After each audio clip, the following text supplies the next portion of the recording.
मध्ये जेव्हा एका पाठोपाठ नरेंद्र दाभोळकर, गौरी लंकेश, कलबुर्गी ही प्रकरणं, गोविंद पानसरे हे सगळ्या एका बाजूनी प्रकरणं घडत राहिली आणि दुसऱ्या बाजूला सातत्याने उजव्या कडव्या शक्तींवरती प्रहार करणं चालू होतं, त्यावेळेला निश्चितपणे भीती वाटली.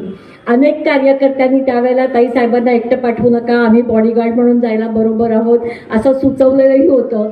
आणि मी आणि सुजातनी एकदा तसा साहेबांकडे विषय पण काढला होता.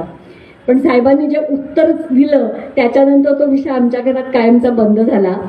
ते असं म्हणाले की जर हल्ला झाला तर तो माझ्यावर होणार नाही आहे, माझ्यावर होणार आहे, तो माझ्या बरोबरच्या तरुण कार्यकर्त्यांवरती होणार नाही आहे, पण माझ्यामुळे त्यांचा जीव धोक्यात येईल आणि त्यांचे संसार आहेत आणि माझ्यासाठी मला दुसऱ्याचा जीव धोक्यात घालायचा नाही आहे. आणि त्यांच्या या उत्तरानंतर आम्ही दोघं गप्प बसलो होतो. मला वाटतं